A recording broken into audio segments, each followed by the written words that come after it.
Try and start here. Okay, good. Good morning, everyone. Welcome. Yeah, move on down. Should we? I call to order this special meeting of the Scottsdale Unified School District Governing Board. The date is Tuesday, May 29th, 2018, and the time is 8:05. We'll start with a roll call from my far right. Sandy Kravitz. Allison Beckham. Kim Hartman. And I believe we have Board Member Kirby here. Pam Kirby. And Barbara Perleberg. All board members are present, and we do have a quorum. If we can please stand for the Pledge of Allegiance. I pledge allegiance to the flag of the United States of America and to the republic for which it stands, one nation, under God, indivisible, with liberty and justice for all. Right. Okay, we'll get started straight away on our first action item, 3A, approval of fiscal year 2019 staff salary increase and budget proposal. Dr. Creekard, Dr. Virgil? So yes, thank you. Dr. Virgil does have a presentation ready to go over the various packages that we are recommending changes that were discussed at the last special board meeting. And he has answers to the questions that were asked as well. So he will present those and answer ensuing questions. Dr. Ridley. Madam President, members of the board, Dr. Creekard, good morning. We're going to start, I'm going to start this morning kind of where we left off.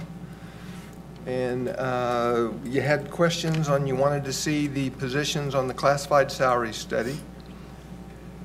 And there's a couple of slides of those. You can see the positions that were moved, pay grades, and that in accordance with that study. And you had asked what those positions were.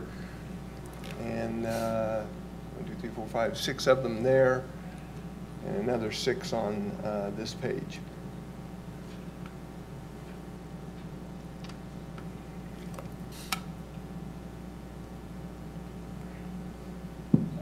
Okay. The next question that you had was on the personnel savings of what those savings, where they came from. Again, here are, and I think there's 3 pages of these as far as what positions were either eliminated or added, so that the net was that 1.3 million. Actually, when we got into this and got into the weeds with it and each individual one and broke it down, it actually came up, instead of 1.3, it actually came out to about 1.6. So we picked up another 320,000 in savings as opposed to the estimate of 1.3. And so you can see the positions there that were eliminated. The Chief Operations Officer, that was a full position, but 3/4 of it had been paid out of bond, so it was only a 1/4 of 0.25 coming out of M&O.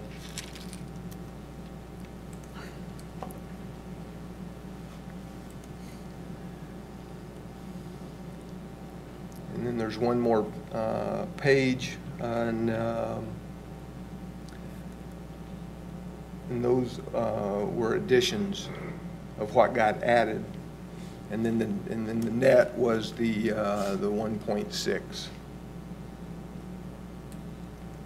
Board Member Hartman. Thank you, Dr. Virgil. Can you back up just one slide? I was just interested in, I think it was one more, the reduction of 2 APs and guidance counselor. Where are those hitting? Those just, I know, are kind of critical places, particularly guidance counselor. The assistant principals were at Pima and Pueblo, and those are moving to dean positions. Okay. And can you remind me again the difference between those two? I'm sorry, say again? The assistant principal is an administrative position, and a dean is a teacher on assignment with stipend for some extra days. So there's a cost savings there. Okay. And then can you speak to the counselor as well? I'm just really surprised because that seems to be a really, I mean, we have a very high ratio, I think, of 1 to 450 right now. So I'm surprised we're reducing. Okay, if you would allow me, I'd like to ask Miss Amy Goff, the Assistant Director of HR, if she could come up and help answer a couple of those questions. Good morning.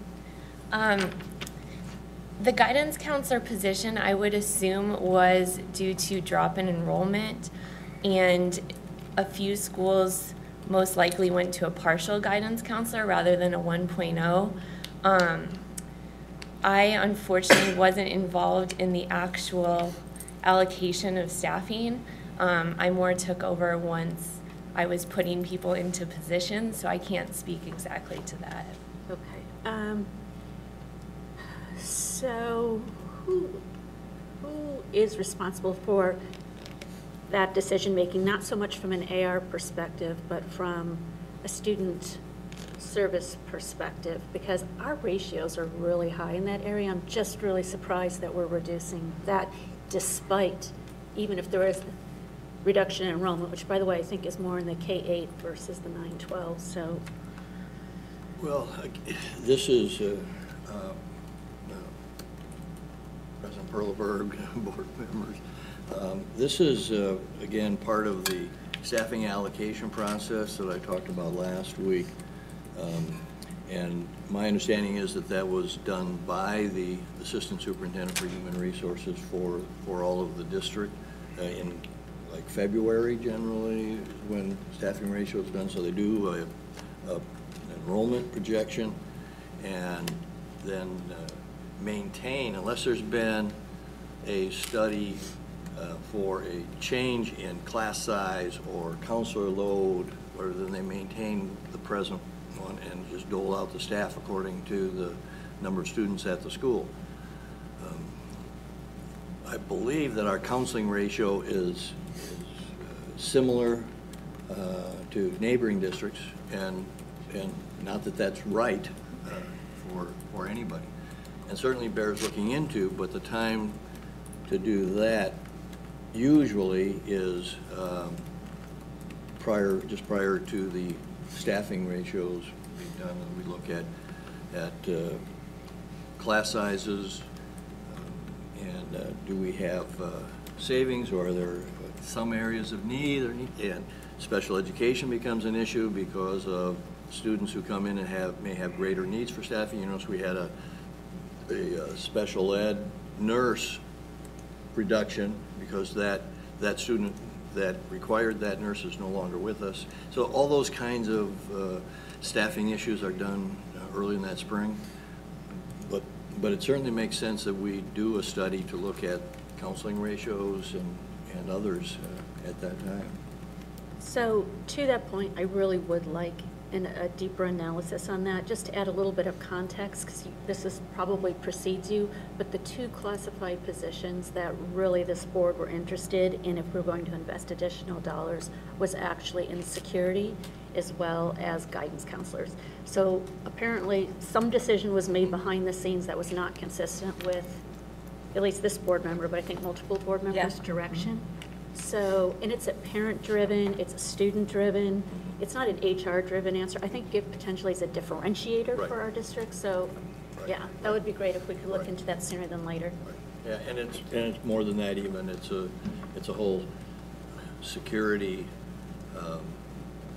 environment that absolutely mental health plays and we need into we need the 360-degree view of that. Well, I do have one clarifying question, because I mean, looking at guidance counselor, 0.8395. How do we get to an FTE number like that? That's such I have no clue. odd number to me. How did we get there? I agree. I think it's based on the funding code. I don't know, is there a whole position funded out of one source?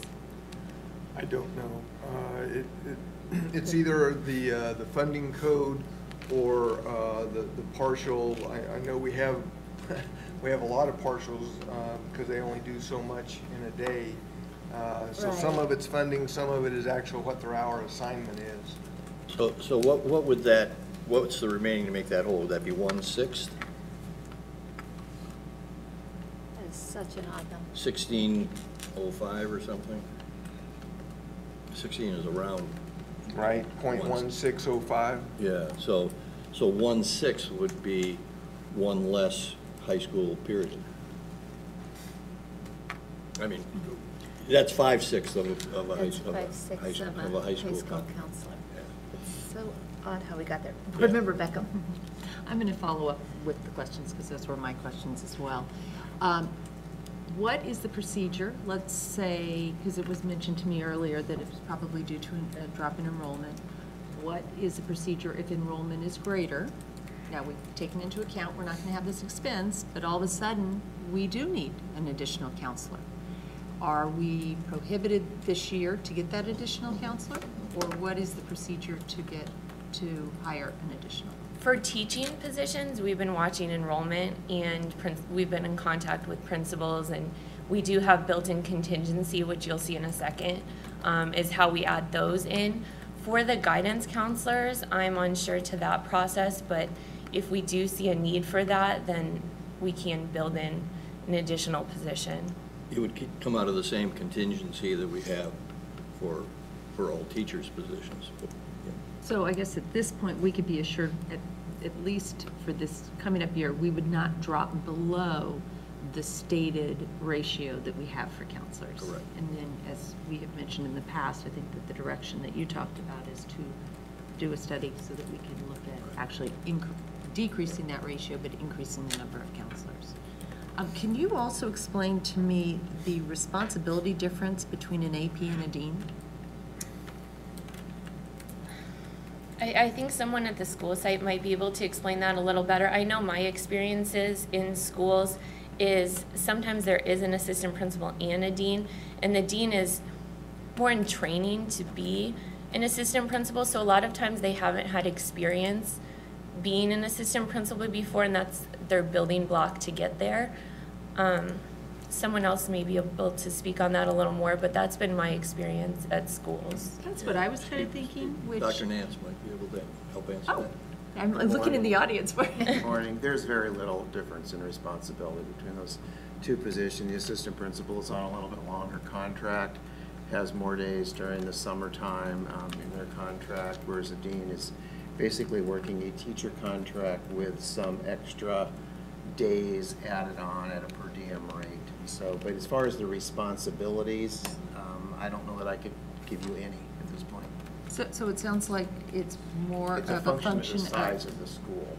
Oh, the size of the school, as well as then it decreases the budget because it's less days at that school. And I guess They're you could working. say that, 400 students is a lesser responsibility than 700 students. I mean, if you want to look at it that way.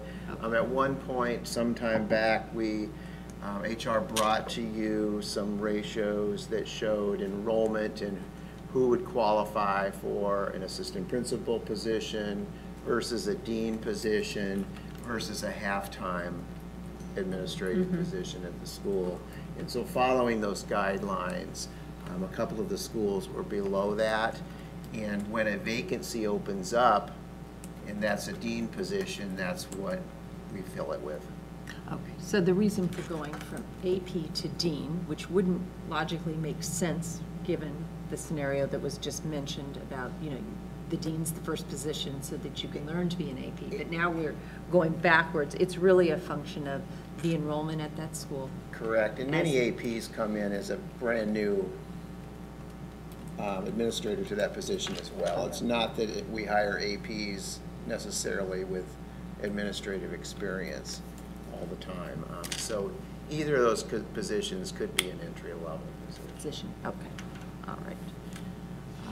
And the coordinator of graphic design, was that just a position that was never filled? It was vacant. Vacant, okay, because we have a graphic designer, I know that. I didn't want people to think that we were getting rid of our communications area, because I know it's thin already, too.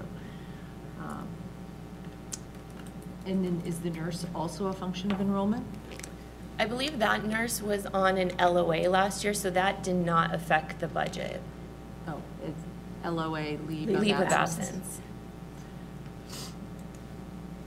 Can you go to the next slide for me? I think I had a question there. Most of these, okay, how do we get rid of a principal of an elementary school because we're not getting, or in a middle school, if we're not getting rid of a middle school or an elementary school? One of those was having the dual principals at Tonalea to start the year last year. The other one, I believe, was an individual who was moved into a classroom position after the year started, but had already been on a principal contract and maintained that contract throughout the rest of the year. Okay. All right, and the others are a function of enrollment, I take it. Does anybody else have a question on that? No, I'll go to the next those are slide. my questions. Board Member Kirby, did you have any questions regarding these slides? Yes, Okay. yes, thank you. If someone could elaborate on the permanent subs, as well as on the next slide, the unassigned teachers, the plus 11 for teachers and the down 3.4 on subs. The permanent subs, my understanding is in the past, there was one permanent sub in each complex that was assigned every day to sub in that complex, and that there was no need for that any longer. The next slide, so you're talking the unassigned and the contingency? Yes. Okay, so 4 of those are still unassigned. So there were small cuts at each school, but those positions, I mean, those teachers still have a job. So we need to place them based on qualifications, and nothing has opened up. For an example, an art teacher who is certified only in art, and there's been no art vacancy yet. So there are 4 teachers still in that situation. The rest of the contingency is built for increased enrollment before the school year begins. So we've added 2 of those already based on needs in enrollment. So 2 of the 4? The 4 are the ones that are still unassigned that we're working to place. The rest of that 11.548 is contingency for if we need additional positions. And so what happens if we don't need those additional positions? What happens to the 4? Well, okay, so the 4 are teachers that need placement. So those 4 are definitely taken care of. The contingency is in there for the whole year, and if anything at all, guidance counselors, teachers, needs to be added throughout the year, then we use those. So those are built in every year to the budget, but this year it looks like with the combine of the unassigned, it was a little bit more. Actually, Dr. Kriegert? thank you. If the question is what will happen to the 4 unassigned teachers if spots are never found for them, they have a contract, they would serve as permanent subs in that case. What about the 7.5? And the remainder 7.5 goes back to the budget carryover, because that's not actual people. Okay. The 7.5 is It's contingency. it's money. Okay, Yes. that's what I think. Okay. Okay, and then thank you for that. And back to the permanent subs, why was it determined that there was no longer a need? That honestly was not a decision made by me. I wasn't involved in that, so I'm unsure how that was made, but I guess it just wasn't working out, and we have subs that we place in those positions. I don't know why. And I think we can revisit that as we go along. We've had some conversation regarding the role of a permanent sub at a level that's a little higher than the sub rate, whatever that turns out to be, and I think there's good reason to have people on call on a regular basis like that, people that are well trusted at the schools and well known, and can also on days that they wouldn't be needed provide other kinds of support. But that's I think that's an issue that we will revisit, especially looking at those Okay. 4 teachers. Yeah. Thank you. And so, last question. Much of this is based on an enrollment level, assumed enrollment level. What is that enrollment level?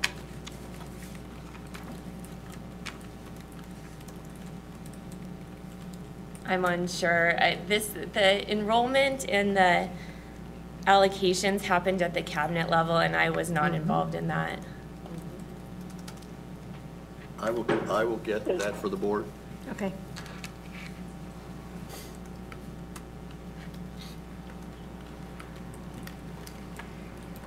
Any additional questions, or we'll move forward, Dr. Virgil? Thank you.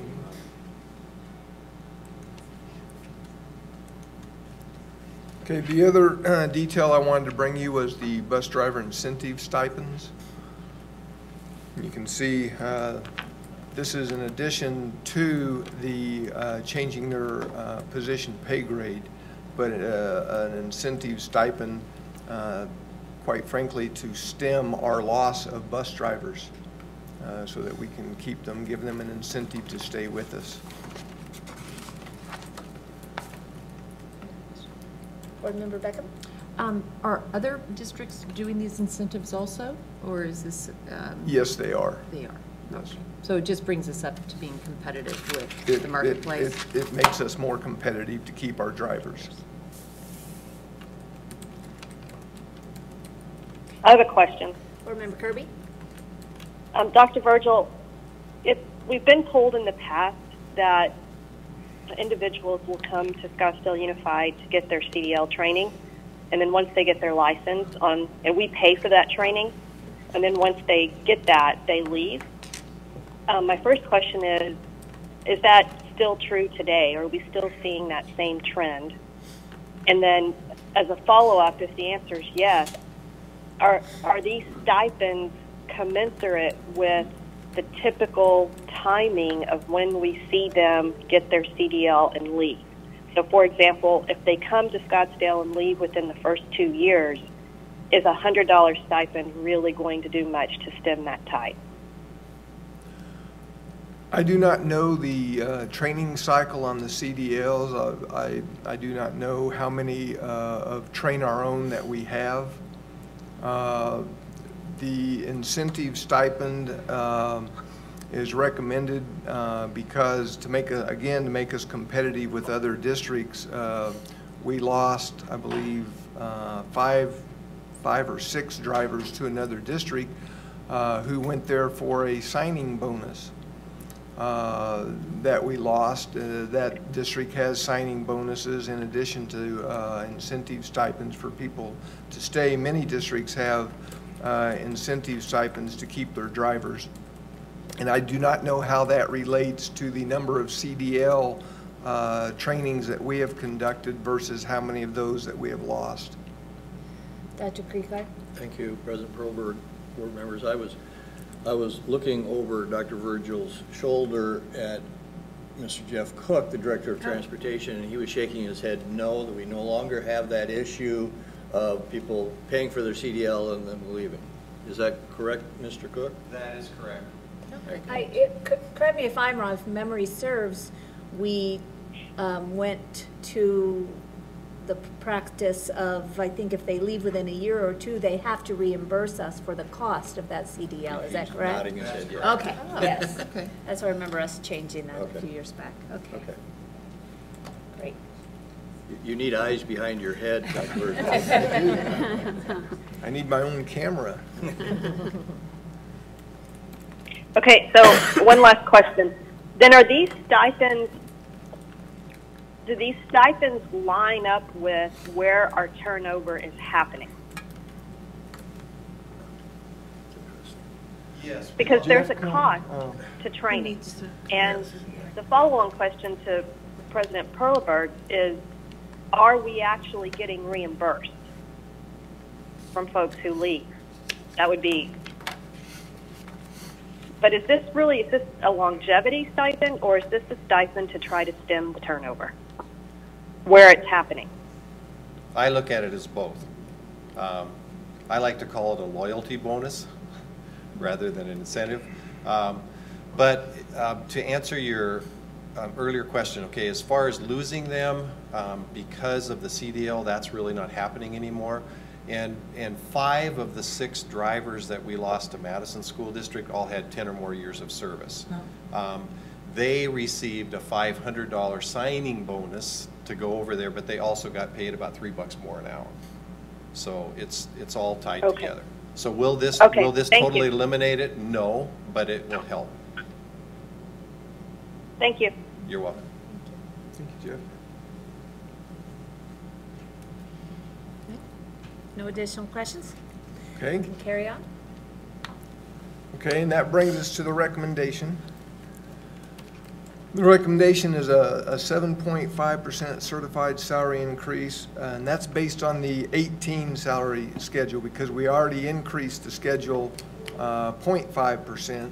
So total then would be an 8%. We'd bring the entire schedule up from 18, 8%. So this isn't 7.5% on top of a 0.5%.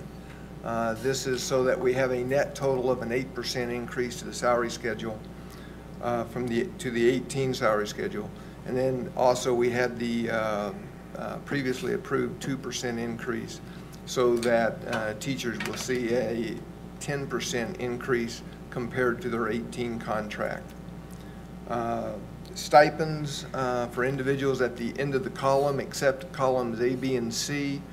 And the stipend amounts, we'll do those individually so that those individual salaries reflect the same 10% increase over their 18 contract that all the other teachers will see by virtue of getting the step. The 4% classified salary increase and a 1% administrator increase. And like to note on, before I go to the next slide, the note there at the bottom, this recommendation will bring our starting teacher salary to $41,320. Board Member Beckham? And just to remind me, our starting salary this year was 37,000 something? Or was it 39? I believe it was 38. 38? 38,260. 38,260. Okay.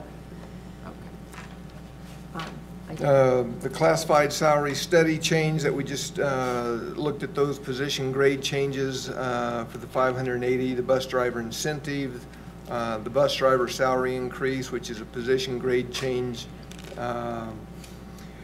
4 additional security personnel, and increase the substitute pay by $5 per day.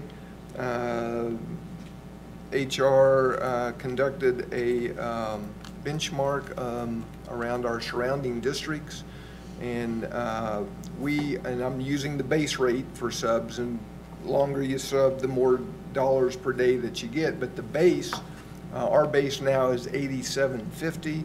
Benchmarking other districts around us, it's between 90 and 95, and so $5 would put us at $92.50, which would put us in the pack. That represents 5.7% increase on that base amount. To give you some background info on the subs, we used 14,300 sub days. We had, and though that number's rounded, we did not fill 2,300 requests that were unfilled. So if you add those together, the total request for subs was at 16,600. So about a little less than 14% of those were not filled by subs coming in. And HR, yeah, we didn't fill some, but they don't feel that we're in a critical shortage of subs at our current for this year. So it going up $5 a day will help get us again in the ballpark in the range of where the other districts are at on their sub pay. So the total cost of this recommendation is $7,533,000. Go back, this is going back over these numbers that you've seen before, the funds that are available, what was already obligated. Now that number dropped a little bit because when we did when we got down into the nitty-gritty detail on the Personnel changes, that estimate went from 1.3 to 1.6, so that already obligated drops a little bit. So the recommendation amount at 7.5 million gives us a deficit of 3.78 million. And as before mentioned, we had 5 million of unallocated funds in the M&O, and so that would drop that 5 million to about 1.2 million of unallocated M&O funds. Board Member Beckham? Thank you for joining us. Can you go back to that first slide you just showed us? Because I had a question on that first slide. The first slide? Well, not the first slide of this little subsection that you did. So it says stipends for the individuals at the end of the column. There were two numbers given to us at the last meeting, and so I'm trying to correlate those numbers to the 28,000, which don't seem to fit. At one point, there was like half a dozen individuals, and then the number came up that there were 90 individuals at the end. If there were 90 individuals, I would have thought that 98,000 would have been a lot more. So how many individuals were we looking at when we came up with that $28,000 number? That $28,000 is a handful, and those that are on the end of the column. The exception is columns A, B, and C, and those are the columns that don't go down as far. They don't have as many steps as the other columns, and they were shorter in number of steps by design so as to provide incentive for staff to move over and continue their professional development and their knowledge base. And so to maintain that incentive, the individuals that are at the bottom of those columns would not get a step move to maintain that incentive to increase their education level. So and those three, A, B, and C at the bottom, was where the approximate of 90 comes from. Okay. So now that makes sense to me. So the people that are at the 80 or so people that are at the A, B, and C level, do they get any increase? They'll get an 8% increase by the salary schedule increase, yes. All right. And can achieve that other 2% if they take classes or education. Can you then go to the next slide, please? Since we saw this last week, it was mentioned too on the security personnel I understand that's 4 times the 25,000, but at 25,000, we're not able to get applicants. So I was kind of thinking maybe that number would have increased somewhat. So was there a conversation about we're having difficulty getting security applicants at the amount that we're compensating the security for, because they can go to other markets and make a lot more than coming to the school district. So was that talked about and then decided just not to have anything added to it? Or was it talked about and said, you know what, we think we will be able to get applicants at that dollar amount? For the security personnel, the original request was to increase that salary by 1 or 2%. And the thought process by not having that in the recommendation is that we're increasing the classified salary schedule 4%. And so the 4% increase gives them a 4% increase, which is 2 more than the 2% requested. Oh, so that they are, so, okay. But bringing in 4 new ones, will we be able to actually have applicants at $25,000? Is the 25,000 kind of, that's got that built-in number in it also? Or I thought we were having trouble finding applicants at the rate, which was that 25,000, or are my numbers wrong? No, your numbers are not wrong as to whether that will bring them in or not. It should. What actually happens, I don't know. So but it should. We need to increase that. The expectation is that it will, that the 4% increase on the salary schedule on the what we're paying security personnel, that will help bring them in. I don't know that it is a solution in and of itself. Well, I just want to be aware and have the history known. Last year, we weren't hiring additional security because we weren't getting the applicants and we weren't willing to raise it up. So I just want to have some, I guess, assurance that if we're not getting applicants, that we're not going to go a whole nother year without additional security because we made that number too low, that we've got some cushion in there to move it up. It would make sense to me. Yeah, that's Otherwise, we'll be 2 years without security. Right. That's fair, and I think James Dorr will be able to let me know if we get closer to school opening that we still don't have any applicants and so forth, and so we may come back. And if we increase it as a result of that, that would be an information item for you. I don't, we still have contingency, so it wouldn't require your vote, but we would let you know that we are doing that in order to try to fill those positions. So we're in constant touch. So. All right, great. Now my big item, my substitute teacher pay. I was surprised when I found out that the substitute teachers had, in 2011, were asked to take a pay cut, it's kind of a substantial pay cut, for budgetary purposes, and everybody said great, because everybody understood in 2011 that that was necessary, but it's been since 2011 since the substitute teacher pay has actually even been visited. And so I understand a 5% pay increase would bring them kind of to the middle of the pack or lower middle of the pack.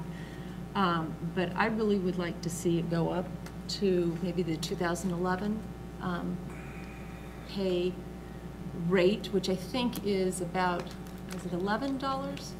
And if not that, to at least $10 per day, so that, I mean, it's $90,000 for $5 per day.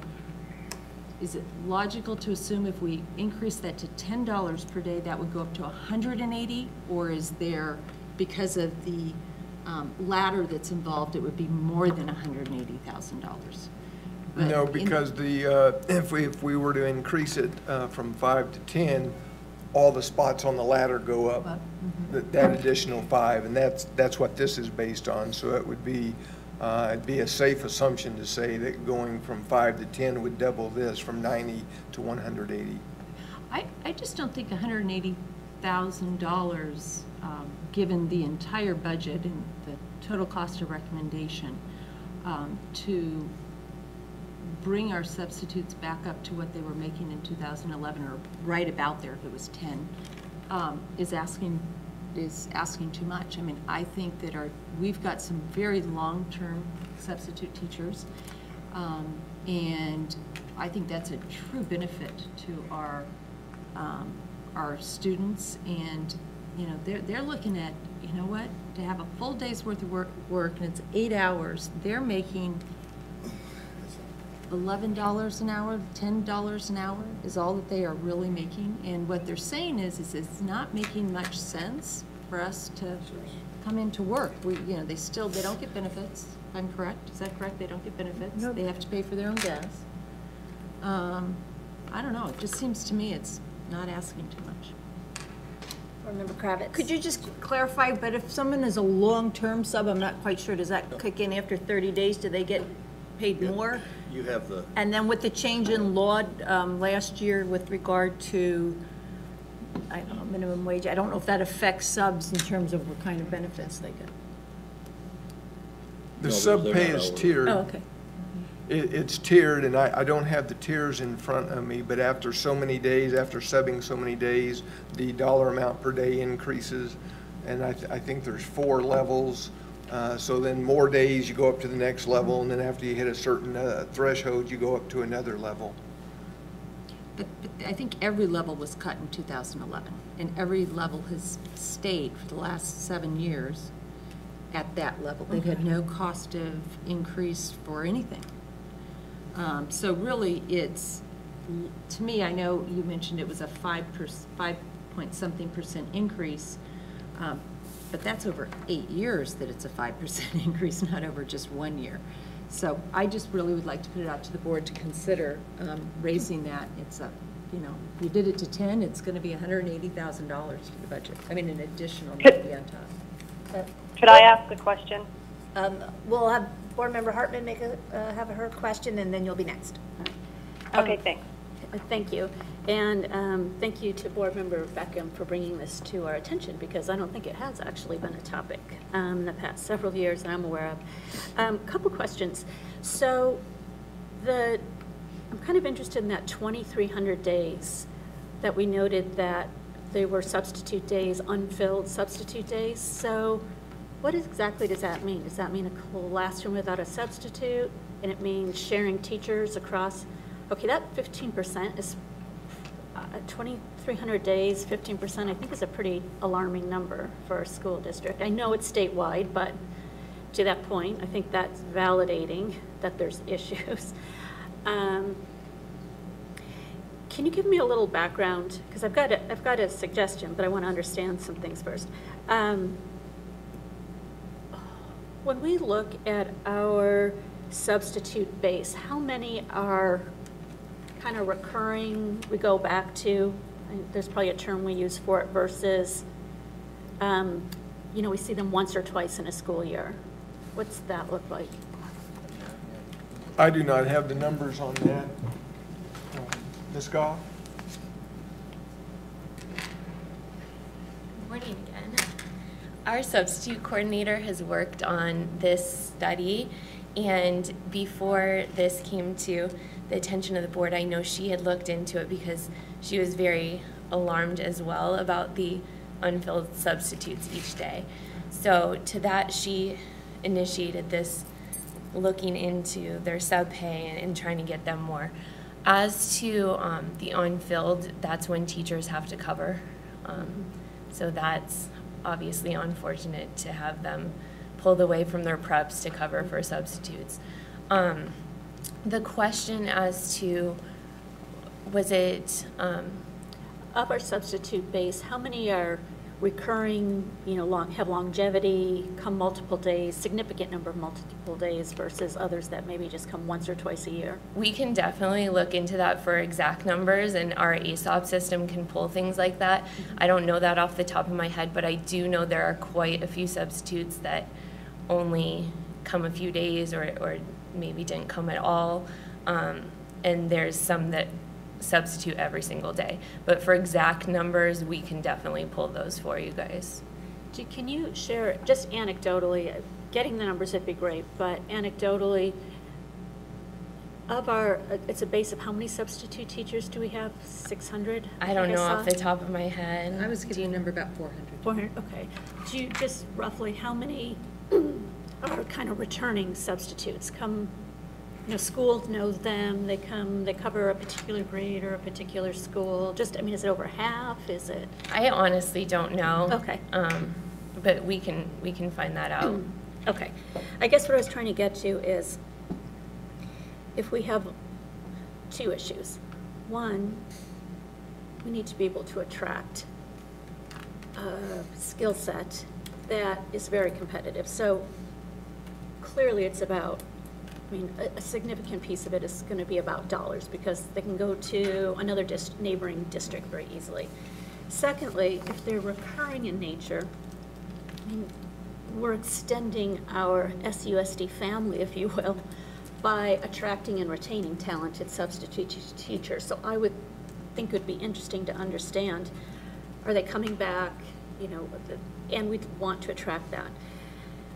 It seems to me if we still have a 15% issue, and I guess this partial 5.7%, do we think that's going to address it? Or do we, to be middle of the pack? Or would it behoove us to bump it up to top of the pack, which would be another $3, which is another $45,000 roughly, based on, well, I'm not sure if I can do the math, but that may not be right, but it's somewhere in that neighborhood, I think. Okay, May Dr. I'll Picard? answer Sure, before we get to Dr. another Picard? question. The issue of the 2,300 days is not just a substitute issue, but it also becomes a school teacher issue. Our practice is to pay teachers $20 to use their planning period to go in. But that's very disruptive to them and not always a popular thing to do for a principal to go ask someone to do that. So yes, to attract is very important and to compete with others. I don't have an issue. Dr. Virgil and I have talked. We don't have an issue with increasing the sub pay more than the $5 for all the reasons that have been stated. Okay, so when I don't know if I'm doing the math exactly right, but we said we went from $87.50 to $92.50. 95 would be the top, which is a difference of another $3, times the 16,000 days is somewhere in the neighborhood of $48,000 to do that. Does that, Dr. Virgil, what are your thoughts on that? You've seen this from multiple districts. You've got 1.2 million unallocated, so another 45,000. It's only money. You know, I mean, I don't want to downplay it, but it's. I don't know that another $45,000 is going to move the needle one way or the other. On the budget. On the budget, right? It may help. Right. I'm sure it would probably help the sub situation, but I don't. It's not going to. It's not going to be the issue of the budget. Yeah. Just one quick follow-up point. And then yeah, I don't know. This is one of those items that not only does it attract, I'm hearing it will attract substitutes, it does impact the workday for our existing staff, which at the bottom line means it impacts the quality of education our students are getting. So this seems to be a high priority item, particularly if we think it'll attract and retain the best talent. Okay. Board Member Kirby? Thank you.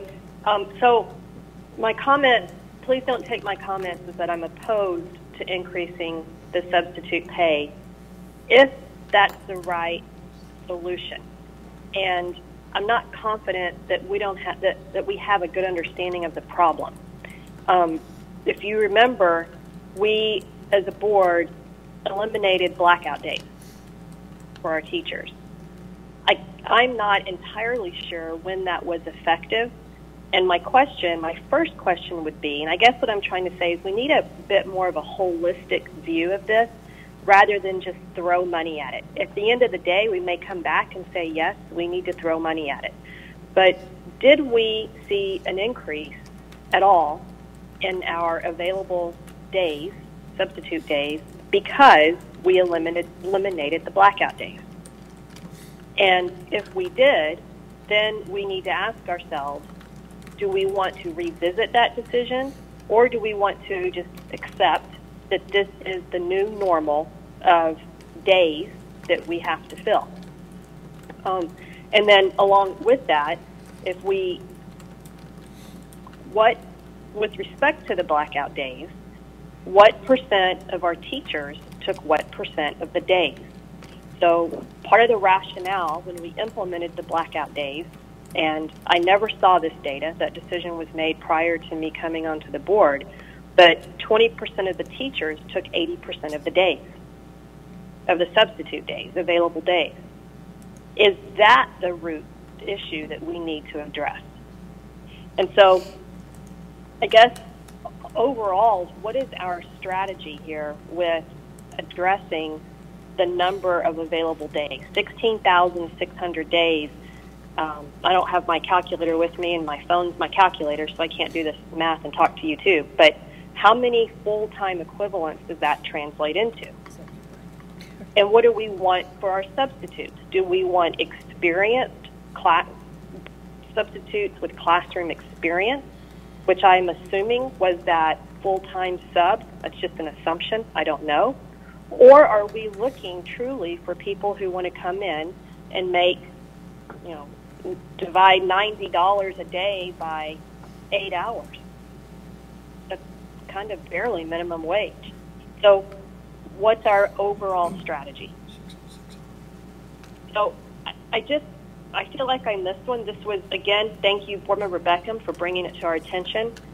But I don't really feel like we've analyzed it thoroughly. And yes, it's only $180,000. It may or may not solve the issue, I guess is what I'm saying. And I just hate to throw money at something without having a good understanding of the problem. Thank you, Board Member Beckham. Thank you for bringing that up, Board Member Kirby, because I didn't really articulate, I think, the two things. We have two issues. At least that's how I'm seeing it. One is, and I have some of the same questions I think that you are asking that need to be answered a little further down the road because we don't have the time to answer them before we actually approve this portion of the budget. And because of that, I'm really looking at this $180,000 as not solving a problem maybe that we don't understand regarding the type of substitute, what substitute we need, do we have too many substitute days, and does that then translate into a teacher issue? That I'm kind of keeping separate.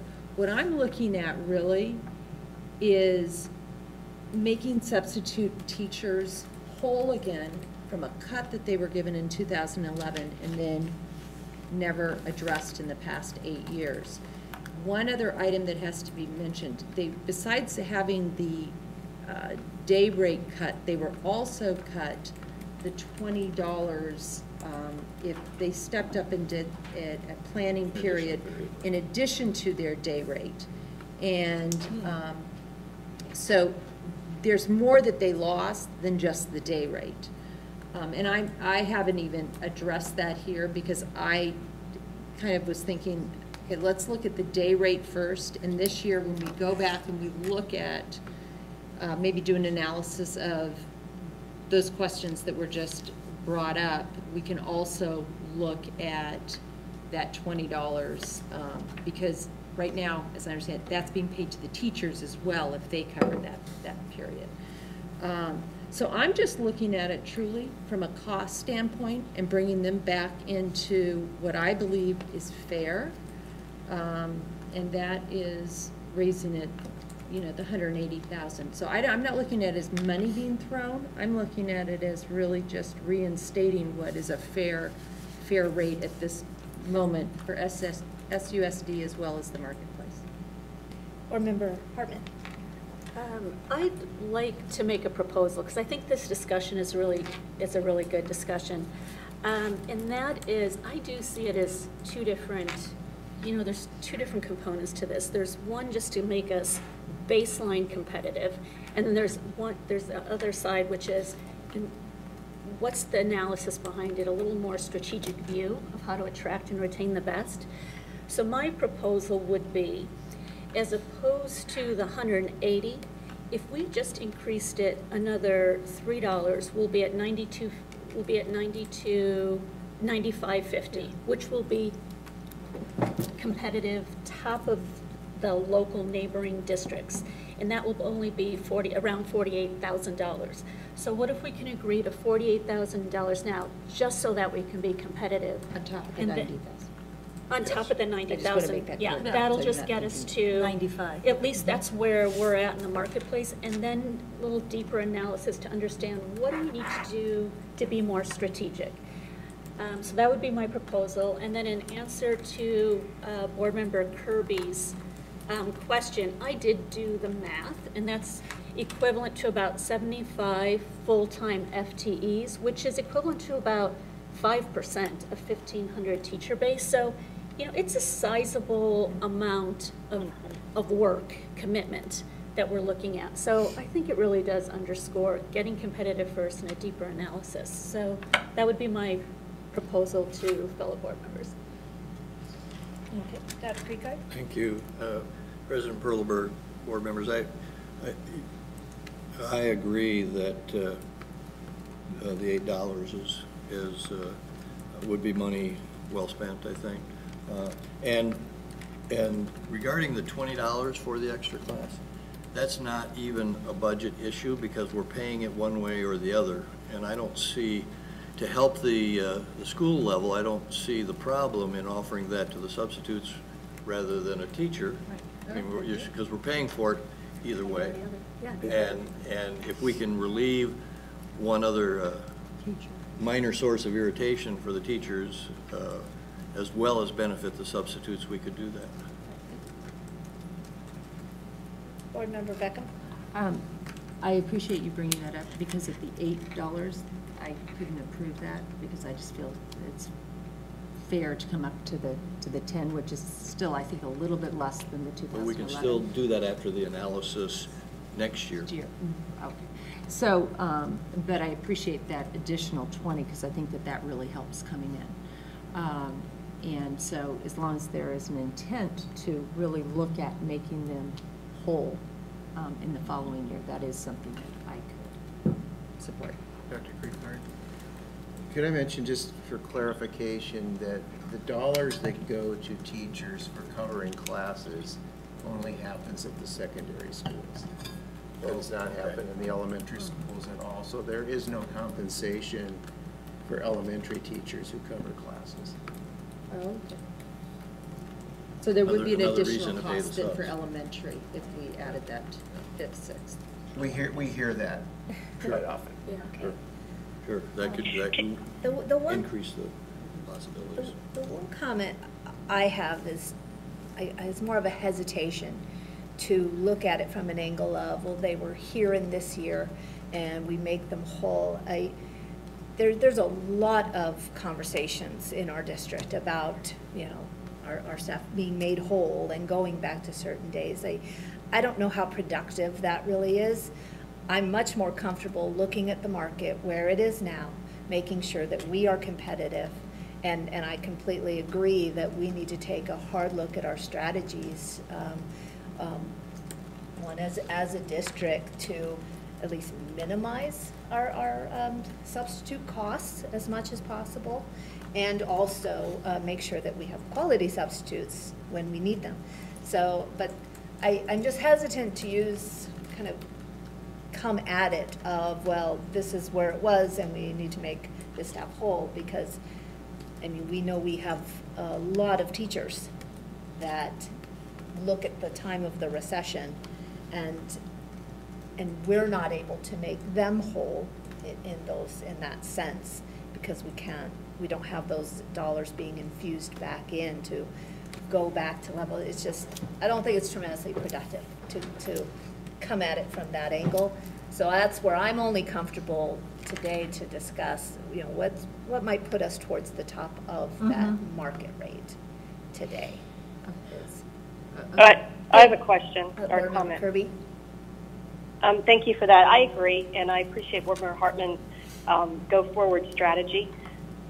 Dr. Creekard, do we have to wait a whole year until next budget cycle to do the analysis? And if we decided that investing more in subpay was the right thing to do we have to wait a whole year, or can we do that mid-year? Sure. Right now, we just have to wait till we hire an assistant superintendent for HR, which I hope we are able to bring you somebody for June 26th meeting, as we have no meetings in July, and we would want that person to start as soon as possible. So that being an HR function that I would want an assistant superintendent leading the analysis, especially, well, I don't know, it could be somebody internally that knows some things, or it could be somebody outside that brings in a fresh perspective. But at any rate, yes, we have contingency in the budget still. We still have a little bit of unallocated funds, and this would not be, if it was an increase of you vote for the $8 now, it's an increase of another $2 that makes a difference, or policy when it comes to blackout days or whatever, that can be instituted at any time once that analysis is completed. Okay, thank you. And I don't want anyone listening to think that we're going to reverse the decision on blackout days. I still stand by that decision, pending any analysis that shows me it was a bad one. And what we have to focused on here is having substitutes in classrooms on a recurring basis is not good for the academic achievement of our individual students. It's a frustration for families, a frustration for parents. They aren't as productive of a day as it would have been with a full-time classroom teacher. And that's what we need to focus on minimizing, is the number of days, and then knowing that we will have some, how do we get the highest quality substitute to fill that need? Yep. Board Member Beckham. I agree, and thank you, President Proberg, if my words that I used to make whole is not the correct one. And I agree completely on, I mean, to me, that's just another component that I don't think that has been looked at, but the effectiveness of our substitutes, and how do we make sure, what is our hiring process? But that goes into that second component of analysis. And I appreciate, I want to say too, because I did not realize that mid-budget we could maybe make some changes that way. And so thank you for bringing that up, Board Member Kirby. Okay. Board Member Hartman. Okay. One last comment. I'm assuming we're moving forward with, we'll make an amendment with the $3 to move this up to the $92.50. Is that math correct? Are we Based on what you totally, gave us. I just want to make sure. $3 would bring it up to $95.50. An additional 3, because that would be a total of 8, and you're at $87.50 now, so 8 would be $95.50. And the market range that you described? Was 90 to 95. 90 to 95. Yeah. And there was 16,600 days, so times that additional $5 is what gets me to roughly that. Plus the $20. $3. For the planning period, we need to add in. Well, the 20 we're already paying anyway. So. High school, maybe. Okay, Well, but 20 for elementary, we would need to add in whatever that might be. wouldn't be that big. Yeah, someone would have to figure out how to actually do that. Right, and just put in a number that I just don't want it to be forgotten in the proposal. Well, You're not proposing that? what I'm saying is, until we know more, I think what we're hearing, it's neutral in the high school. Right. So that we can do right away, because that'll be just shifting dollars and it's optional. But I think we need a larger analysis to understand the bigger picture, of which primary, or K-8's another piece of it. I just think in the amount of money that we're talking about. And We don't know that amount. That's the well, thing. let's just say even if it's, well, okay, I'll give it that. But it's not going to be in the millions of dollars or the half of millions of dollars. So we're looking at tens of thousands. $5,000 or $10,000. So, right. So I'm just, I'm for actually increasing it more than 8 to 10. So I'll go back to that, although I have a feeling that that's not getting the traction that I would like, but that's okay. I mean, I'm just doing the back of the envelope understand. math. And this is what I'm thinking we're talking about. If it's 16,600 days, and just say 2/3 are elementary, right?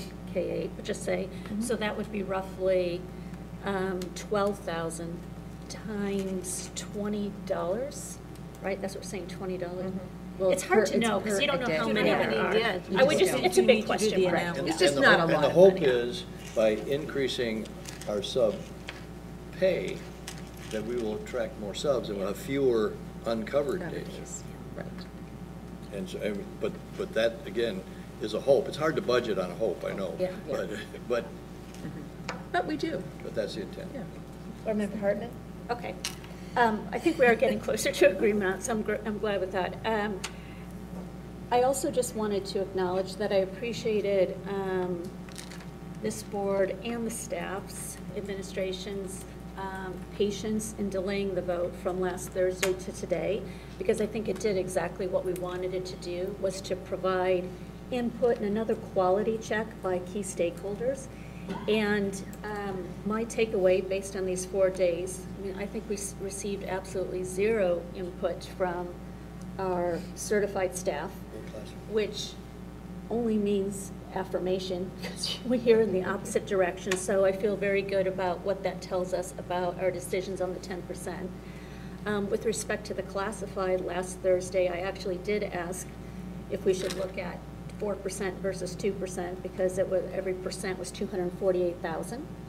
And that seemed like a worthwhile investment for a classified staff, because they're an essential part of an educational experience for students. And you sharpen the pencil and we figure out how to do that.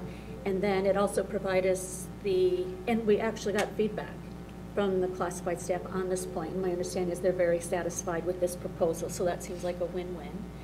And then it also allowed us to have this substitute teacher conversation, which I thought was very healthy discussion. So thanks for the extra time, the extra work. I feel really good about the direction we're going with the one adjustment we talked about today. So thank you.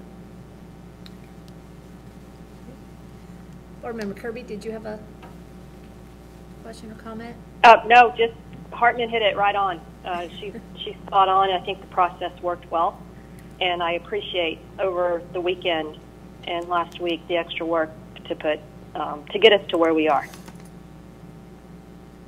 I agree. We got to a very good place. One question I had for clarity, we had talked about last week longevity stipends for some of our certified staff that are at the top. That's the 10%. And that's what I was trying to, I just wanted to clarify that they will see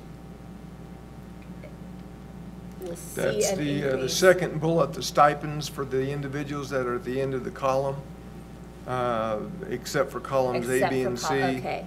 Right.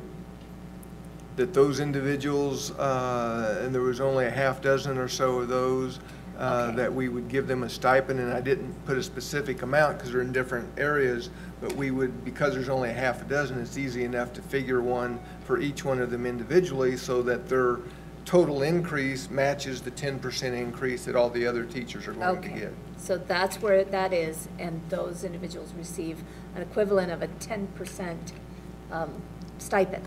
Well, Is that no, our- the stipend wouldn't be 10% because the salary schedule is going up 8%. So the stipend Okay. would be approximately 2%. The 2%, okay, that makes sense So that now. brings them to the same I get that 10% picture that now. teachers that Okay. are getting the step are going to get. Okay, great, so they're just not out of luck because they're at the top of that scale. That's great, I just Right. want that clarity, okay. Thank you, Board Member Kravitz. I just had a quick question for Ms. Goff. Since you're sitting here, it'll save me an email. How or what do we do to capture our retiring teachers to serve as substitute teachers? Because it was mentioned something about quality substitutes, and I would think that some of our retiring teachers are probably our best qualified substitutes. So I'm thinking of one elementary school teacher that I know of that's retiring this year who has been in our district forever, and I would think she'd make a great sub, but she may be like, I'm out of here, but I'm sure there are some that are like, yes, I'd come back and sub. I know that a lot of them do come back and sub. This is my first year in the district, but I think that reaching out to the retirees is a fantastic idea, so we can definitely do that. So you're not aware I'm of not how sure we what they've done currently in do the- that before they turn back their keys? What? So you don't know how we do that before they turn in their keys? I mean, we can reach out to Okay. them. We have a list of who's retiring, Okay. so we can call them, send them Okay. emails, but Thank that's a you. good idea. Okay. Any additional questions or comments, or do we have further to go on the slide show? I think we're there, right? Right. Fine. That is,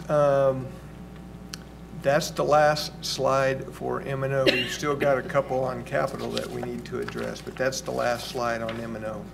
Okay. So this is the last one of the salary package, which is the action. agenda Yeah, item. which is the that action. They Oh, can vote, okay. that they It's can our vote action on. item. Yes. Okay. All right, Board Member Hartman, did you have a comment? I'll make a motion. But you said there's another capital, but it's not related Right, to it's not salary. the salary. Okay. I just want, I guess, a little more clarity on the substitute stipend, or no, I'm sorry, not stipend, the substitute increase. Do we need a very specific dollar amount to approve today? Are we looking at, to say, increase substitute pay by $8 per day? Is that what we're saying here today and comfortable with? Yes, I believe the Working within that recommendation budget. for the subs would be a specific dollar amount to increase the substitute pay by the $8 a day. If that's your agreement to do, then the recommendation would be to increase the substitute pay by $8 per day, and that would be for every level, for every tier, would go up $8 per day. Oh. And that, in the budget, would not be over, just trying to do the math, but wouldn't be over an additional 45,000. 48,000 approximately, okay. right? All right. Okay. Board Member Hartman, did you have do we have any additional questions? Board Member Kirby, any additional questions or comments? No, I'm good, thank you. Okay. All right. I guess if we're ready to make a motion. All right. I'll make a motion to approve the 2019 staff salary increase in budget proposal as discussed with the modification of substitute per day rate of an additional $8 in total. So that will be actually $92.50. Okay. No, 95. I'm sorry, $95.50. $95.50 for that base rate of the sub, right? Thank you, Board Member Hartman. Do I have a second? Second. Thank you, Board Member Kravitz. All in favor? Aye. Aye. Aye. Motion passes 5-0. Thank you. And thank you for bringing these recommendations. It feels terrific to approve these increases for our staff. It's absolutely wonderful that we're able to do this. So thank you. All right. So we're ready to move on to our next item, correct? Or did you have something additional Yes. before we move on to? Answer to for another 3B. question that was budget related, but not. Well, it's budget related, but not salary specific. Okay. And that All right, was let's the move issue to on, you had asked for information on vehicles, specific vehicles to be replaced. And for people transportation, I've got the specific vehicles to be replaced. On the people transportation side, and you can see the year models that we would be replacing, and that would reduce the average age on people transportation from 11.35 to 10.85. And then on the campus support fleet, the recommendation for the vehicles to replace, and that reduces the average age on the campus support fleet from 13.2 to 10.2 on the average age. So that then the district additional assistant recommendation, the copiers and the building services remain the same. The addition of the vehicles, and I have rounded at $500,000 each on people transportation and campus support. Those dollar amounts per individual vehicle are estimates, and of course we would go out and get bids on those and get an exact figure. But we can limit it to the $500,000 for each one, and then that leaves you $1.6 million unallocated on the capital side, on the DAA side. Can I ask a question? Let me ask a question first. Ms. Martin, I mean, I appreciate this kind of follow-up information, but I feel we truly don't have an agenda item here that we're discussing this under. Oh. So I am a little concerned about actually having a discussion. I appreciate the follow-up, but You're right. Ms. Marshall, can you help me President here? Perleberg, It doesn't fall under budget. We should. Yeah, Increase in I budget feel like, yeah. It doesn't fall under budget. It says budget, it says staff salary increase and Budget proposal? Does that cover us? If you're unsure, then we can send this out as part of a weekly packet, because it's information item. You can, Budget proposal might. yeah, it's okay under budget proposal. Are we good? That's what we asked. Okay, all right. Okay, yes, Board Member Kirby. We got the go-ahead. Thank you. Okay, thank you. So remind me, on the 6 white activity buses, remind me how many we currently have and how many we're phasing out and not replacing. Okay, if I could ask Mr. Cook, Jeff?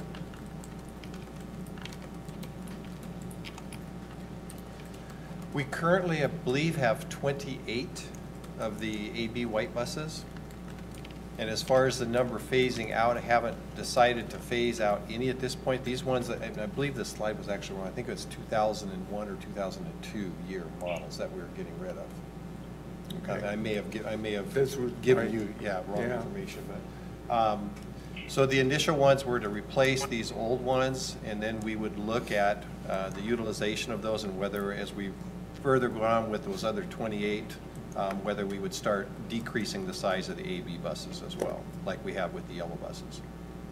Okay, I'd like to propose to flip that we evaluate the utilization before we start buying new ones. Because, and this is anecdotal, but it's my understanding that many of these activity buses haven't run, physically been able to start up and move for years, which tells me we haven't been using them, which then begs the question, why do we need to buy more? So I'm sorry to be a stickler on the transportation, but I just feel like in this area for years we've just thrown good money after bad. Okay. And I've yet to see a replacement strategy or policy of how do we evaluate when and how many buses, yellow buses, white buses, and it would even apply to these support buses, support fleets. How do we evaluate when we replace them?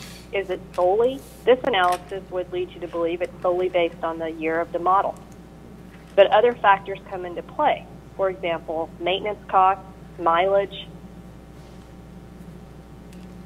It's just, again, I think there's an opportunity here in transportation, and there has been for years.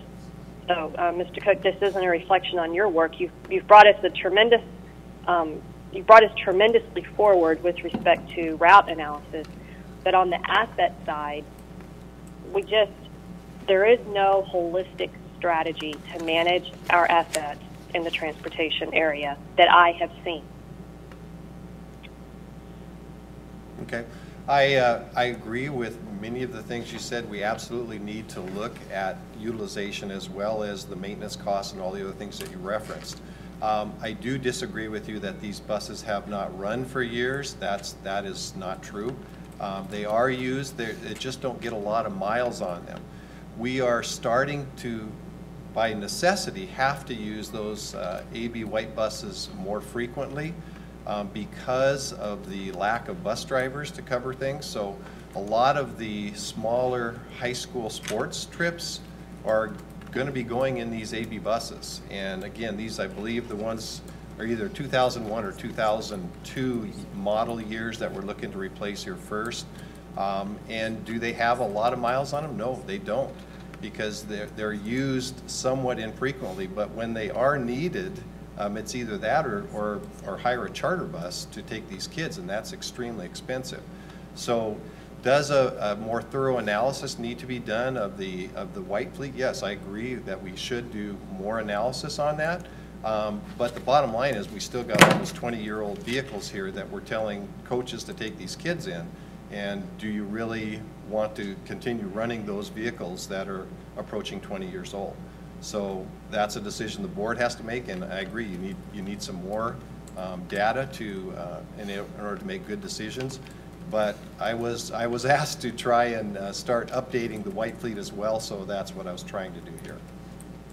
Well, thank you for that. And that's all I'm saying is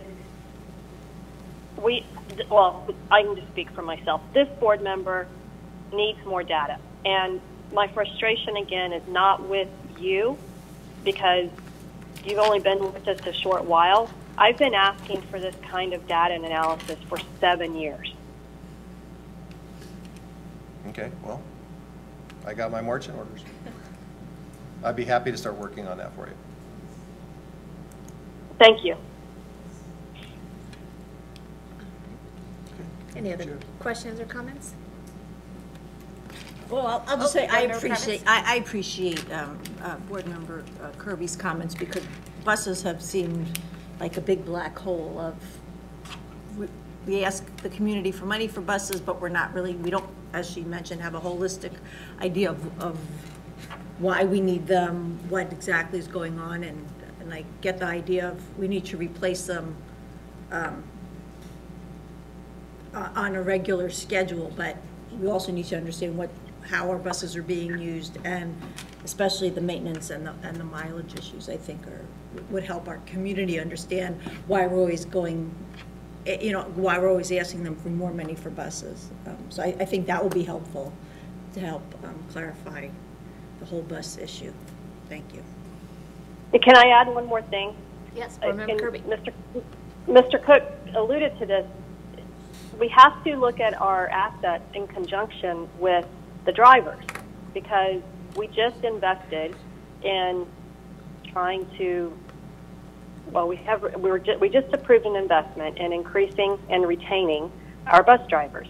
And so if we're successful on that end, then we will have those CDL licensed drivers who can drive the yellow buses. And then that begs the question, are we shifting our resources to more of the yellow buses, and therefore maybe we don't need the white activity buses because we don't have an HR issue anymore with bus drivers.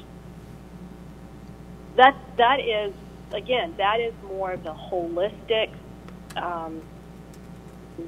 strategy that I'm looking for that complements the asset replacement strategy.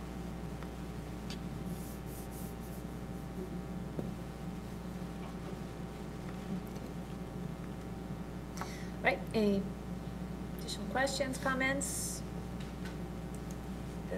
Okay, well, we'll get with Mr. Cook, we can do more research and get more research on the vehicle situation, both campus support and pupil transportation.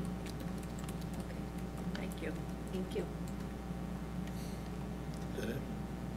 That's it. Is that's That's the last one, right? That's your last that we were slide. going to talk about from our last meeting Okay. to bring forward to this one. Terrific. Thank you very much. All right, so at this time then we'll move on to our next action item, 3B, discussion and possible action, upgrade and expansion of video security system. Thank you, President Perlberg and members of the governing board. Security continues to be a very important aspect of what we do. We are entrusted with our taxpayers' most valuable commodity, and we take that charge very seriously. Before we get into the actual video system, I would just tell you that in light of recent tragedies, we have formed an alert team of including Aaron Helm, Debbie Spalding, and James Dorrell to make sure that when or if, hopefully, another school shooting takes place in the next school year, that all of our people are notified immediately so that actions that are planned at schools that may throw kids parents and teachers, staff in a panic are taken care of, and we act accordingly in a sensitive manner. That we did that after the last board meeting, and to set that up, and in fact a technician came into my office and put an app on my phone that gets me immediate contact with 3 of those on the alert team. So that's just one of the things that we have done. The video security system that you'll hear about this morning and asked to vote on was part of a longer range plan. It was included in the capital override information in terms of total security allocation of that capital override budget. Ms. Debbie Spalding is here to, and James, our security coordinator, is here to share this information with you and answer your questions. Thank you. Good morning, President Perleberg, members of the board, Dr. Kikard. Thanks for having us here today. Unfortunately, the first thing I need to point out is an error on the agenda item. I put it in red here, is I flip-flopped the cabling and the servers. So it's just that the ITS is only the 48,000 and Dell is the 165,000. I just flip-flopped the 2 vendor pieces of information. I sent that to you, Sandra, digitally already. Sorry about that. So now to the presentation. Do you need training in Excel spreadsheet? Apparently I do.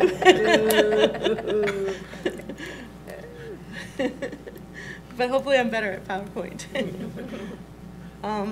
So we want to talk a little bit about history. Is in the 2016 bond, the voter pamphlet, the request included $3,090,000 for school safety measures, and the only detail it put in there was it said including improvements at existing campuses, camera systems, etc. So that's out of the actual bond pamphlet. This request that we're going to talk about today is one component of that, and that's upgrading and expanding the existing video security system. When we talk about a video security system, we're talking about these components, cameras and camera mounts, servers, cabling to get to all those cameras that we're going to add, licensing for existing cameras, and then licensing for new servers. Over the last couple months, James has worked with our network coordinator, Jason Jordan, on putting up a pilot system. So I want to tell you first a little bit about what we have now. So what we have at all the sites, I'm going to say most of the sites, is a video system that is self-standing and it doesn't communicate with any other video systems and you can't access it remotely. And not all schools even have video systems right now. So what we did is we looked at a lot of different solutions and we found one that we could implement ourselves to save a lot of money, and we found one that we can have a centralized system where we can monitor all the different schools from one place, so James could pull it up on his iPad or his computer along with other people that need access. And we did a pilot where we put in cameras from Mountainside, Desert Mountain, and the warehouse so we could see how it all integrates together. This is just a snapshot of some cameras at Desert Mountain. If you wanted to see more detail and see the system, we can show you that, where you can, yes, no, or we can show you it separately. I actually have the software pulled up on, you want to see it? Sure. Okay. We have it pulled up here. Okay, so this is the system, and it's just demo, so it only has some sites on it because it's loaner licensing and it's sitting on a server that is not meant to be a video server. So there's not the space on it. But here you can see this is some cameras at Desert Mountain. Some of the cameras are pan, tilt, zoom. So this particular camera is the hallway at Desert Mountain, and I can scroll around and have poor control. Oh, there's somebody. Sorry, I'm not good at this. But you see someone walking along the hallways. So you have a lot of control. People that sit at the cameras all the time have great control over them. But so that's some cameras at Desert Mountain. Here's some at another one of the high schools. That's Desert Mountain and Saguaro have those, so one of each. And then the Mountainside Middle School is some cameras, and then here's some of our data center at the what we call our Network Operations Center at the NOC. So from one interface, we can see lots of different cameras. Of course, we don't show every single camera because some of our security systems, we don't want to share everything about them. But that's just a quick view of what you can see with these, and that we can put all the cameras from the district on it. Even the old cameras we can add to the system. So back to... Clarity's impressive. Yeah, Jason did a great job on that for me.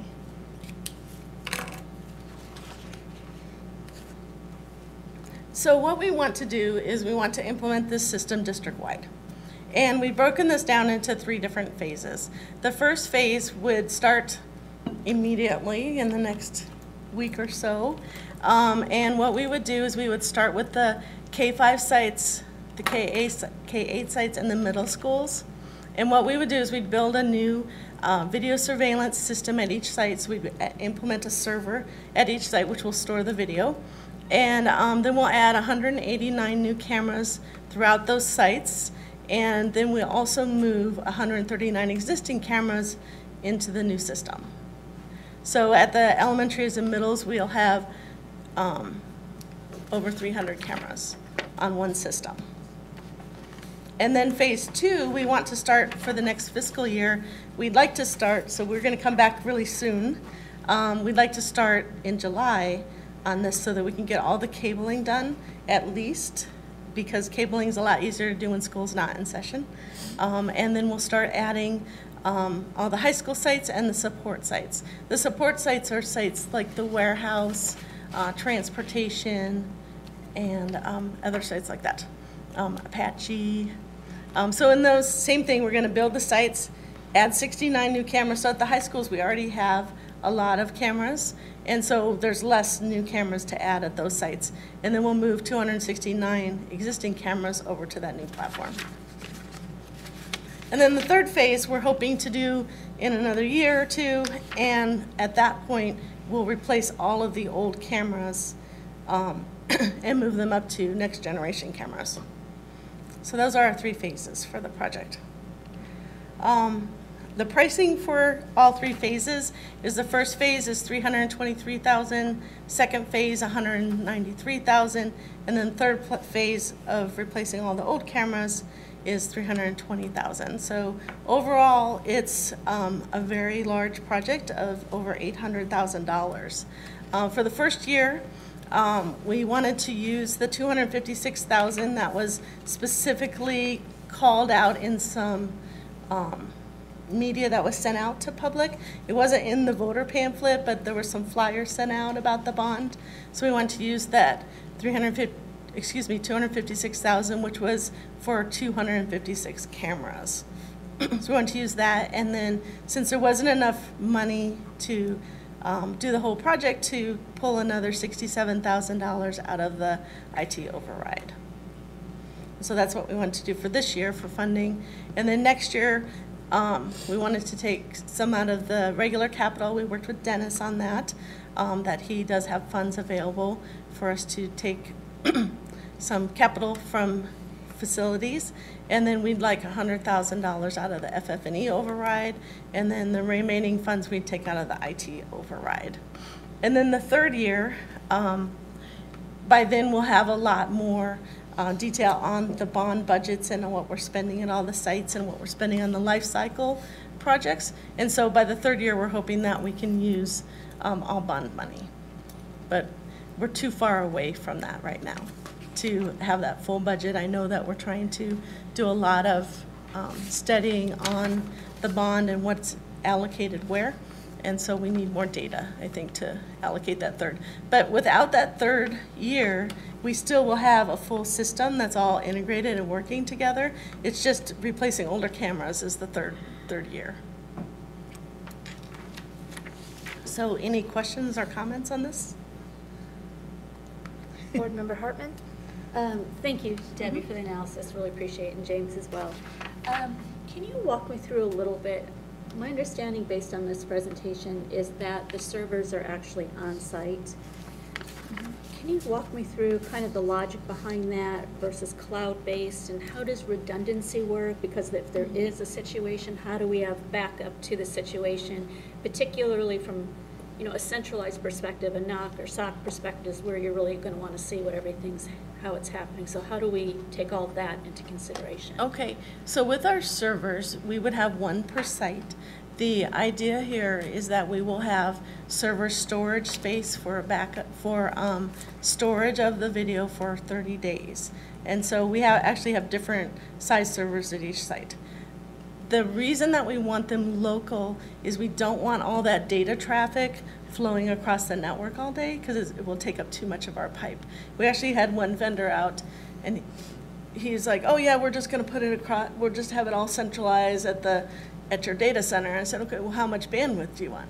Oh, we want a third of your bandwidth. I'm like, no, we can't take a third of our bandwidth and use that just for video because we need it for our students to be able to use during the day and our teachers. So that's why we want it localized for the servers. And what we're doing in order to protect that is we will have each of those servers backed up with our backup solution that we use for all of the servers across the district. So if something did happen to that server, we would have a backup of it, so we would be able to restore it. So just a follow-up question. Mm-hmm. So can you help me understand then, so 2 points. One, cloud-based. I mean, I know from just home security systems now, it's a pretty effective, economical way to actually have either your primary or your secondary source. Okay. So how did we reach that decision? And then second question is, if it's in a crisis situation and there's a utility issue at a campus, that server is going to be impacted, right? So how do we mitigate that issue, and is cloud-based a mitigator, or is there another strategy around that? Well, a couple of things is, first off, with cloud-based, you are using your entire network to traverse that data up to the cloud. Mm-hmm. So we'd be filling up all of our pipes with that data. But the second thing is what we wanted, we worked really hard to find a system that we weren't paying fees for every single year. All of this equipment and licensing we bought is a one-time fee.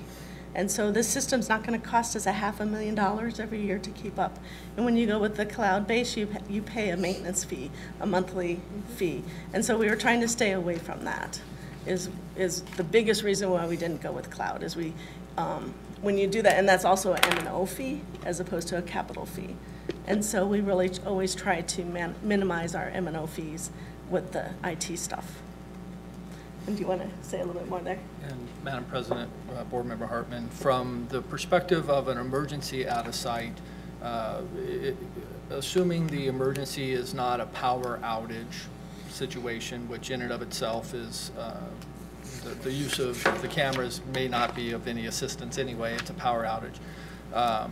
But if it's the type of emergency that we would probably need access to immediate cameras and be able to provide them to our local law enforcement, this system has the ability to remotely do that. Even with the server on site, we're still able to take a look at the video from out in the field.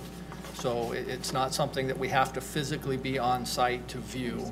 Law enforcement would be able to have access to it upon an emergency. Now, whether it is still accessible during a power outage, so if the crisis that involves law enforcement also has a power outage, is dependent upon our backup systems, which is a larger conversation to have probably at a different time. To that last point, but we do have redundancy, business interruption strategy to support that. We are working on addressing that. The UPS uninterruptible power supply system in the district has not been maintained ever. And so I am working on getting that finalized and bringing that back. Okay, so that would be an important follow-up. It's a big issue. Right. Like, for instance, if there's a power outage, our intercoms are not on UPS right now. So intercoms don't work. So we're working on that. Okay, all right, I appreciate that, thank you. Board Member Kravitz? Oh, yeah, I have a couple questions. So, how long will these systems save video? 30 days. 30 days, okay, sorry. You mentioned that, I apologize. That's okay. And then you mentioned here that Desert Canyon and the elementary and middle school will share a server? Yes. And that will be sufficient? I Yes, know they're not the same thing, but I just think of, whatchamacallit, Desert Mountain High School, and their AC system was on the library, I think in Palomino or something, and that didn't work out well with sharing. So, but you're telling me that sharing this server will Yes, be sufficient? I know it's apples to oranges. We are purchasing a larger server. Okay. So typically the elementary schools have a smaller server than the high schools, and so because it's an elementary and a middle, we purchase a high school size server. Okay. For the two sites. And then my third concern is we are rebuilding some of our elementary schools, and we don't want to skimp on security, but what we put in, if we are putting some systems into some schools that, they may not be rebuilt, they may be further down the line, whatever we can put in, we can take out? Well, that's a great question. So of course the servers we can take out, right, and the cameras we can take out. The cabling is something that would be a fee that we cannot recoup. But that's the smallest price on the sheet. But that would be built into the cost of the rebuild. Right. Okay. Board Member Beckham? So I want to follow up, but I'll tell you, I really am learning about this. I don't already know about it. So I might even get some of what you said incorrect. But you mentioned this, is it UBS system? Is that what you said? UP, uninterrupted UPS. Power supply. Okay. So it's just a big battery. So it's a big battery, thank you, that helps. So that seems like, is that something that needs to be done first before we purchase all of this? Or is it something that can be done secondarily, but then goes to my next question, but do we have the funds somewhere allocated for it so that we can be assured that we're going to get it if it is vital to this proposal? Well, the UPSs, I think, are vital to the safety and security of our schools. As we finalize the budgets for next year, I don't have an IT budget for next year yet. As we do, then I'm going to work on prioritizing where we should be spending the money, and UPSs is a big part of that. The phone systems aren't backed up with the UPS, the intercoms, and then of course the security systems that already exist, they aren't either. So we need to get all those systems. Our network is, because at least the main MDF is, because we were able to purchase UPSs with E-rate this year. But the catch is you're not allowed to use those servers for those UPSs for anything but the network. And they do come out and audit. So we only put the network equipment on those UPSs that we purchased this year. So I guess my question's going to be, we do have the funding source to maintain and bring that UPS system to where we need it to be, and we will be able to do that this year. I mean, you don't see any foreseeable, oops, we looked into it and all of a sudden we don't have the funds for it. Because I'm just wondering, is that something that we should be funding before we fund all of this? That's a We yes can or have no, I that guess. come back at the next board meeting. I just got the quotes in for the UPSs, I think, on Thursday afternoon, and so I wasn't able to tie them into this. But we should be able to fund it without a problem. Okay, I just want to make sure that we have our priorities correct. And Not if I find may. something that isn't going to be functional because we can't do Plan B? Madam President and Board Member Beckham, if I may, I think that we're certainly not putting the cart before the horse within this project, because this project will be a standalone project that will operate 99.9% of the time. The only time that it would currently not operate is if we did have that power fluctuation or a power failure. So I would recommend that you go ahead and go forward with this as is, and the back end being the power source for uninterruptible power supply can be done at any point. Okay. So this will still operate without this the vast majority of the day. And it's no different than our current camera system as is right now. Our current camera system is right now does not have that UPS on it. But it's definitely in the works, and we will bring it. It's a very valid point, but we do plan on bringing that back as well. Which is why she went out for bid. Right. No, I understand. I just wanted to make sure that we had funding for it too, unless we need to use some of this funding. She would not have been allowed to go out for bid if there was no funding. We don't. Board Well, Board that's why I'm member, asking. We're not supposed to go out for bid without a funding source. Board Member Kirby, did you have any questions? No, thank you. Okay. I've got one, and it's this slide right here, the override FFE and IT override. Is that out of the M&O override? I mean, This is out of the capital override from 2016. In 2016, we had the bond override and so the when it capital says override. FFE and IT override, those are actually within the capital override? Yes. Yes. Okay. So the FF&E override, the estimated budget for that is $800,000 a year, and then the IT override is typically 4.9, but next year it's less.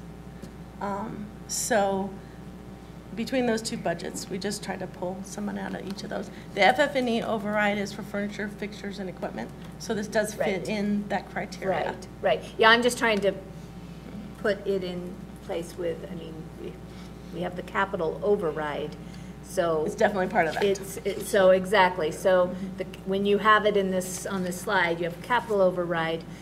That's separate dollars from the capital override that are not in the FFE and IT. What's that? The 80,000 is regular capital. That's out of Dennis Rayler's 750,000 that he normally gets. Right. So that's separate. And then the last two are the capital override. It's just, I just took it out of two different buckets. Exactly. To be specific. But all three are within the district's capital override. That. Not the. No, the one that's 80,000. Because we have an M&O override, we have the capital override. Right. I'm trying And to then we have understand where regular those old buckets are. capital. It was on your slide today, Doug. So capital is not out of the override, it's actual capital. Out of the DAA, it was part of the 750,000. Got it, okay. for There's the building services. distinction, Yeah. all right. Sorry. No, that's all right, that was my, okay, got it, that's the bucket. All right, thank you. Any additional questions or comments? I've got one after that discussion. Okay, When- Kirby? What's the decision process to determine when we spend out of the capital override versus the DAA? I don't know that answer. Doug, do you? Well, the capital override is determined by what we went out on the ballot pamphlet, the categories, and then the dollar amounts that were placed in that. So we don't just spend that because the taxpayers have given it to us, but we have to follow the guidelines that we proposed and budgeted. And then the regular override is based on what our availability is and the various demands across the district. And so Dr. Virgil has presented some transportation expenses, building services expenses, and so forth out of that DAA, or capital override. So in capital override, it does compete with other demands in the district. and Cabinet usually makes those decisions as to what we recommend, and so you saw what Dr. Virgil recommended. That's, I don't know if that's really a process, but it is certainly guidelines at least. Dr. Virgil, do you have? Well, there is a capital override breakdown that when you pass the capital override and in accordance with the specific things that you said in the voter pamphlet that the capital override was for, so those capital override dollars are identified. They're already categorized as to what they're going to be spent on. And then the capital comes from the district additional assistance, and that is separate from the capital override. And there is not a specific plan for the capital dollars, and that's why when I showed you that slide, the bulk of that is unallocated. There was 380 for copiers and 750 for maintenance, and then the remaining portion of that is unallocated at this point. Right. And the reason I'm asking the question is because we had dollars in the capital override set aside for technology and transportation. And I'm just wondering why we're already leaning on the newly acquired DAA dollars when we haven't spent the capital override dollars yet. And I guess I don't really expect you to, it's a rhetorical question. I'm just curious as to what the plan is and why we would do that. I can address that. Well, if I can just clarify, because I'm trying to understand these buckets too, it looks like, especially in this phase one, we are going, bulk is coming from the bond, but the first step is the IT override, which is the capital override, right. 67,000. We then are looking at, in phase two, over 113,000 out of the capital override, then going to 80,000 for in DAA, correct? Right. So I mean, we are tapping in. Well, I'm looking at the FFE as well. Right. The 113,000, oh, 7.7. Right, if you put those together, so that you are kind of attacking the capital override first before going to that DA. Is that, am I reading that right? Yeah. You are, and then also we already allocated some money from next year's IT override for the switches and access points that we are getting from E-rate. E-rate's paying 50%. And we're paying the other 50%. So there's already money allocated out of next year's budget. And then we also need to do some more computer replacements. And we started this year, and next year we need to continue.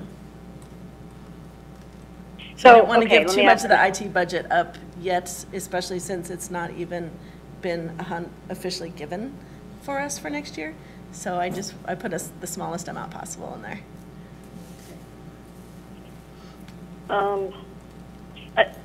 Okay, it doesn't, I mean, everything everyone's saying I know to be true. It still doesn't answer the question of how do we make the decisions.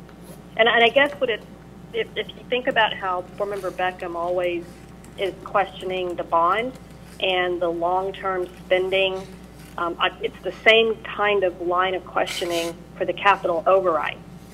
And you know, we just got this DAA money within the past 14 days, and all of a sudden we're just spending it. And it's just, I don't understand it when we have millions sitting in the capital override that we got months ago. And maybe there's a legitimate answer. I just haven't heard it yet. I'm wondering if it's just we need the long-term plan for the capital override. And in the absence of the long-term capital override plan, are we just spending the short-term DAA dollars? Okay, well, first off, to address the long-term plan of the capital override for IT, that is my summer project, is to get the next 4 years allocated. I'm still using the newbie card, but I can't after July 1. So we'll have the 5-year plan on what we plan to allocate that money towards. But as this project came up, you know, we haven't Dennison, James and I have been meeting for months and months on this project, probably since October. And we just really see the need for this, and so we wanted to really focus on this project and make sure we get it started this year, along with all the other security projects that, you know, are paired with this.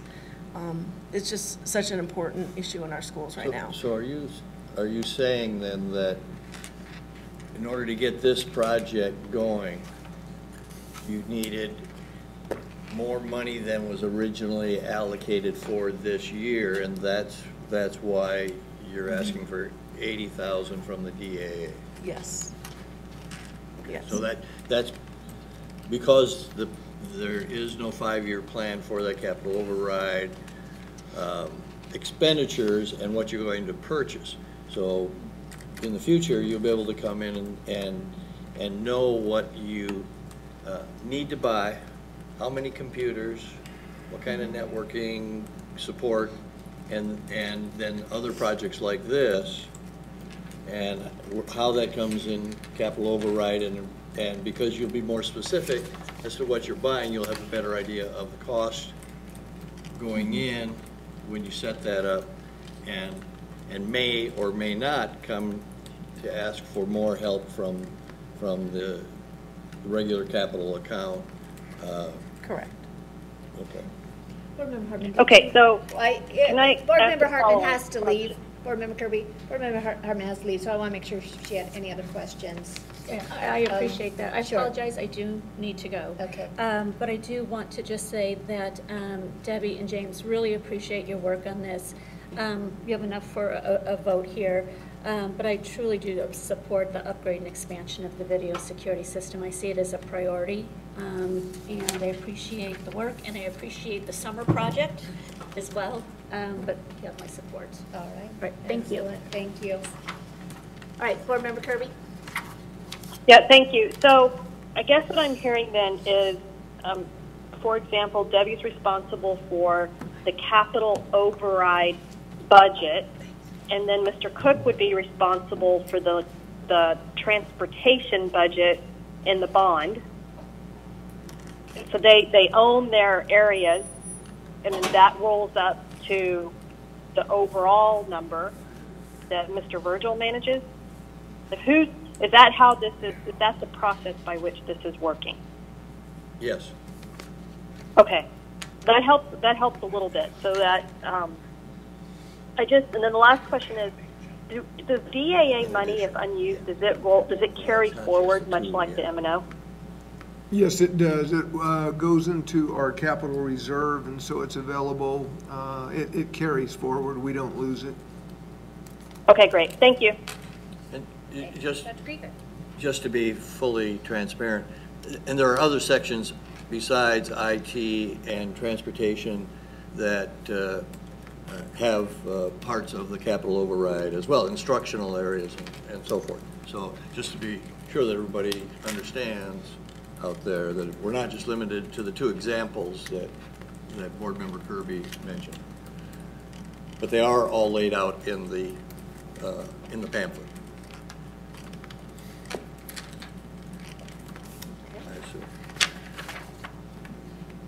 Board Member Beckham.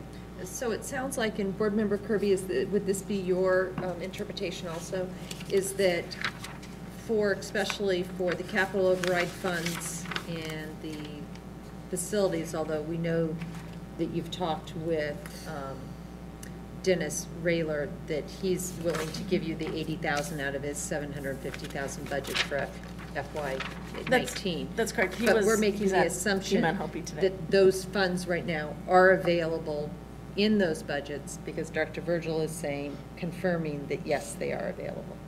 Is that what I'm hearing? Yes, they're available. And allocated properly. Right, and that'll be subject to when we approve the budget, when we get to that point, that you approve that allocation of those capital dollars. Our proposal, our recommendation will be that we have those dollar amounts set aside for facilities. But obviously, we haven't gotten to that part yet. Right.